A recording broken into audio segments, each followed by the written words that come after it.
Welcome. I'd like to thank everyone for tuning in to this series of videos. This is going to be provided by Airtech Coatings. My name is Robbie Staten and I'm the current owner of Airtech along with my wife Janice. We're going to try to cover through this series of videos all of the parts of the aspect of the system, from getting your supplies to getting started to the covering and to the paint.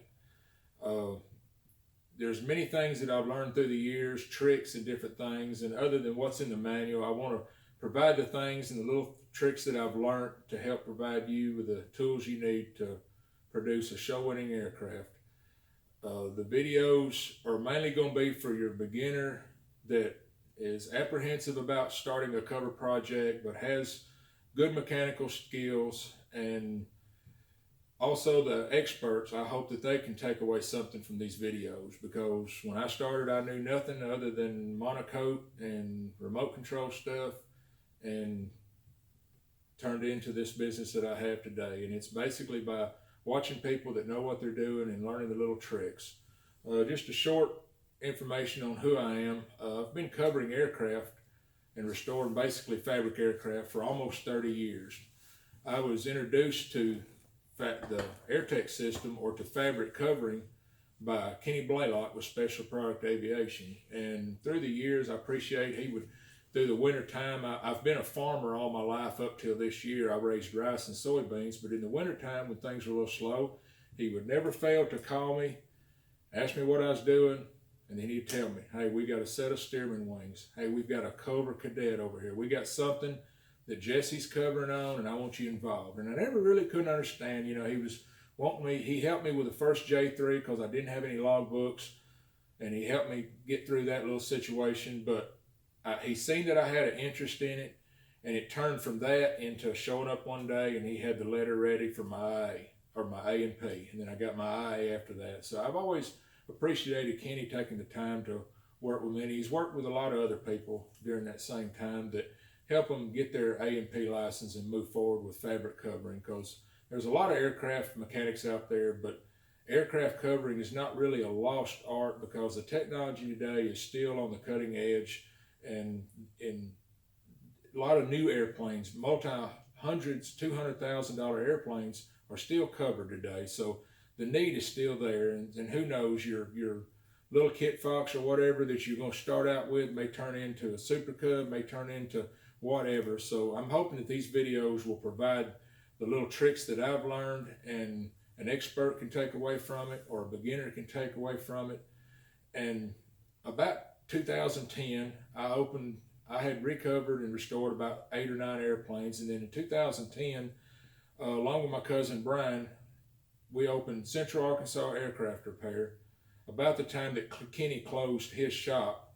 So with that going along up to the current time, I quit farming last year, and I was in the position that I had the opportunity to purchase Airtech coatings from Mr. Mac Hogan. And Kenny was involved from the very beginning with Mac in creating Airtech back in the day, and this is the main system that we're going to be covering. But through the years, I've used Stitz, Stargloss, Superfly, Airtech. And many times people always come to me, well, why is Airtech better and all this? Well, I bought the company. I mean, I think it's a very good product. There's bits and pieces of every company system that I like, but the main thing is what you're used to. I've had people come to me at Oshkosh this year, well, I've built show winter airplanes with this or that, why should I use yours? And I'm like, if you already know how to build a show winner with that process, you may have a different learning curve. You're kind of starting over. Not really starting over if you're professional, but it's all in what you get used to. And I hope many things that I show here, you may be already in the middle of a Superflight project, or a Stargloss, or a Stitz, and or a Stewart, and there may be something here that you see, that you try, and it'll work. But the main thing is refer back to your 4313, your legal things that you do during covering. These are basically going to cover what's kind of not in the manual, and just hopefully it's the next thing to be in a hands-on situation. I'm going to be doing most of the videos, and I don't know how many we're going to have. Like I said, we're going to go all the way through the paint, I hope. And as you already realize, I'm not photogenic. I don't talk very well in front of people. Since I bought Airtech, I think the main thing that I can put toward the company, my wife takes care of the office, my son helps in the production paint room, my daughter-in-law helps out.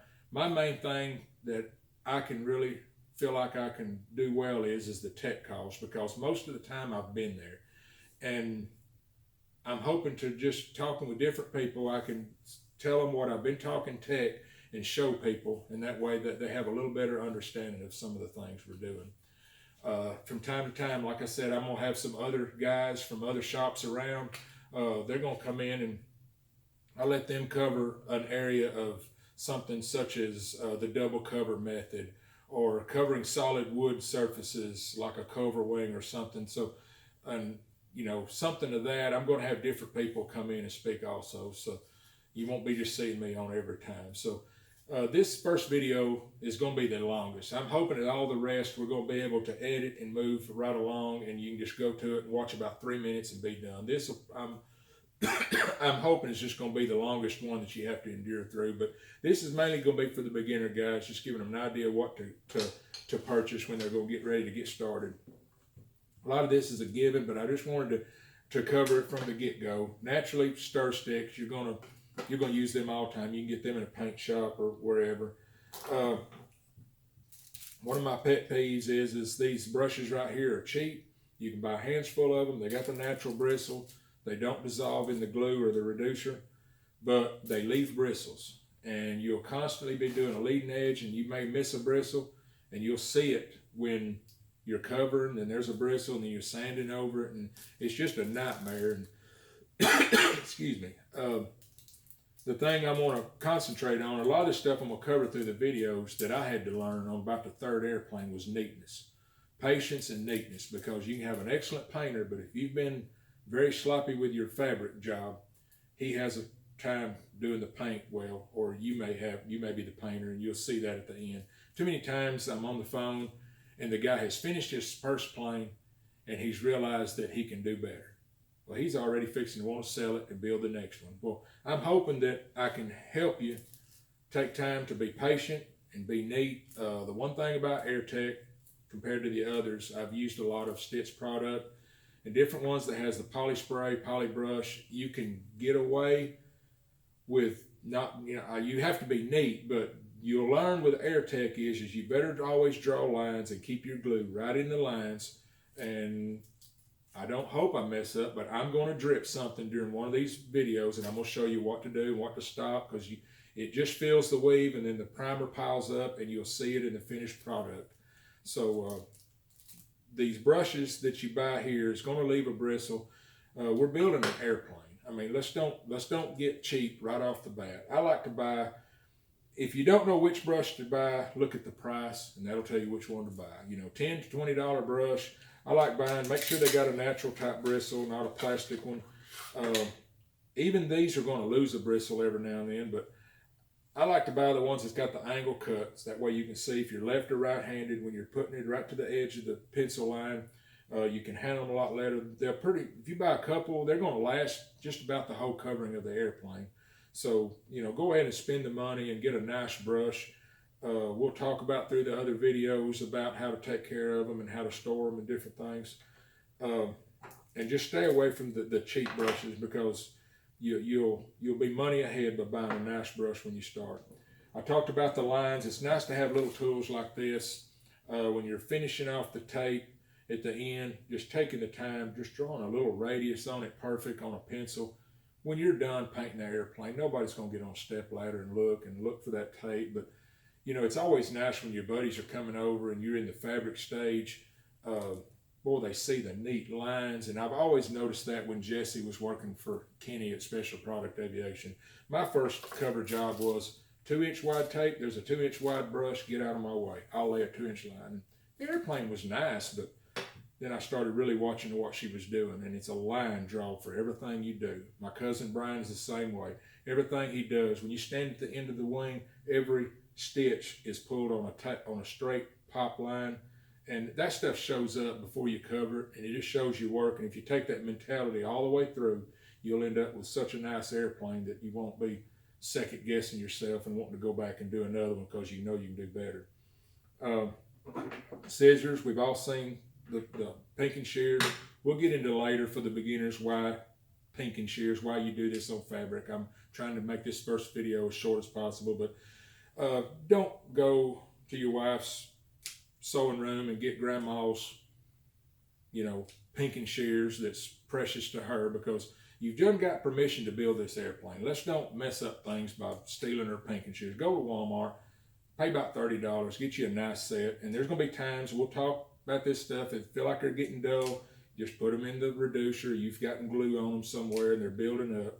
But just buy you nice scissors and stuff. And I don't have an X-Acto knife. We all know what an X-Acto knife is. You'll be using that in occasion. But I do like to just go ahead and buy like 100 pack of these razors with the covers on them. $4 or $5.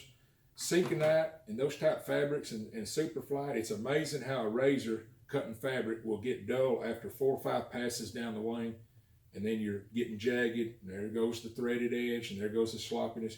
Throw it in the trash can and get the next one. They're cheap, and just keeping that sharp edge on everything. Pencils, I like to use a really heavy, dark leaded pencil. These a little bit larger, these yellow pencils I found somewhere, they don't never use a magic marker or an ink pen because it bleeds through the primer, and it'll bleed up through the if you're painting it white. I mean, it's just really hard to get rid of a marker or anything, so I always use a pencil to do all my lines with. Goes without saying, clamps of all sizes and shapes. You're going to use them to hold fabric, and I'm hoping in some of the videos is we're going to have someone doing a set of wings that shows you how to line them up and square it up, and spending a lot of time squaring up a wing before you start. These clamps is going to come in handy during all of that. Tape measure, a dressmaker's rule like this, that's going to be handy. Measuring around corners and different things. All kinds of measuring rulers and stuff, mainly for straight edges and stuff.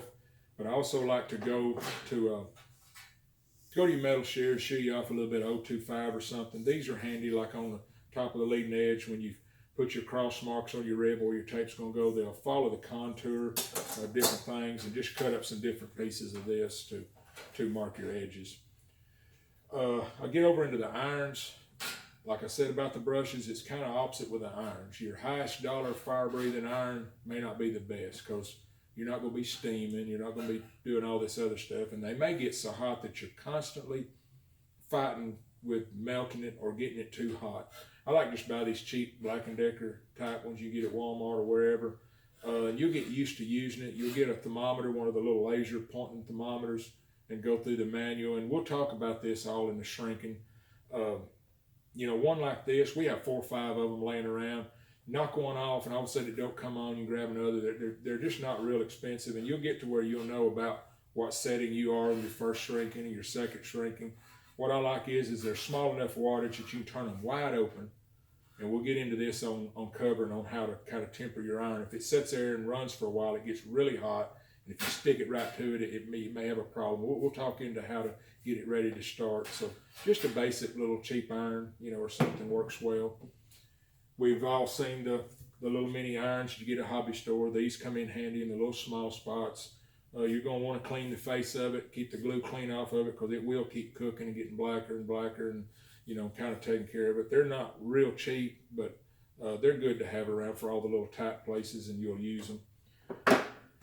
The one thing I'm a little apprehensive on talking about is a heat gun, 500, not a hair dryer, but a 500 degree full-blown heat gun like a body shop is going to use or something. We're going to talk about shrinking fabric, and if you're a beginner, you're going to think, well, here's the way to do it. Well, you can't control your heat and do what you want to do and control the shrinkage. It will get hot, it will burn, it doesn't shrink evenly, but there is times it's going to be a little weird place, or something's going to there's going to be some little fine work that just a heat gun is going to be just what you need to make something work. I wouldn't say go out and buy one if you can borrow one or something, but there's no monocoque gun or something like that. It's a little smaller, it will work. But there is some places that this may come in handy.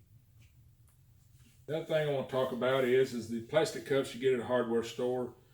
Get the ones with the lids. We'll get into all of, I'll put bits and pieces of this on every video from time to time, but I like to get the ones with the snap lids, and you know, you can cut a little slot out to keep your glue in, because we'll get into the way the UA55 mixes.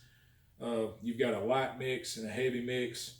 You're covered a plane and it's 85, 90 degrees in your shop, and an hour later your glue's getting thick. Well, it's evaporating out, and you know, after you've covered a couple tail feathers, you're going to get to where when you pick the brush up, you know if it's getting a little thick or thin or what consistency. We're going to talk about the fabric and how the glue works in the fabric and what you're shooting for when you're putting glue down. But the thing of it is, by putting this lid on, you're going to go to lunch. You don't want to clean the brush out and go to all the trouble with the cleaner and taking it on doing the old Bob Ross trick and cleaning your brush. You're just going to lunch. So you can put this on and it covers that surface to where you're not evaporating real hard. And you can actually just put some thinner in a cup and just keep your brushes in there. You have to be careful with them setting on the bottom for long periods of time, and then they'll get a shape like that and it may start to mess your brush up. But we'll learn different aspects of the way the glue works. I have people that'll call and they're saying, well, it ain't working. I've put glue on both sides, and they're thinking it's working like a contact or whatever. We'll explain the way it works. It doesn't work that way, but the thing of it is the reducer's not cheap, and you don't want to be washing and just pouring it out and cleaning stuff. You may keep some reducer and keep a lid on it and just put your brushes in it and kind of clean out in that. And well, after 3 or 4 days of cleaning out, the reducer has a lot of glue in it. Well, that's good for thinning your neck, as long as you're keeping it clean of trash. And what I've noticed from way back, you've used the glue up, and you know, well, I've got glue all around in this. Well, you can reach in after a couple of days when it dries, and you can peel around the edge, and you'll peel out something that looks like this. Well, just throw that in some acetone, and tomorrow morning it's dissolved right back. So that we'll talk about that when we're putting the glue on. It remelts with the thinner.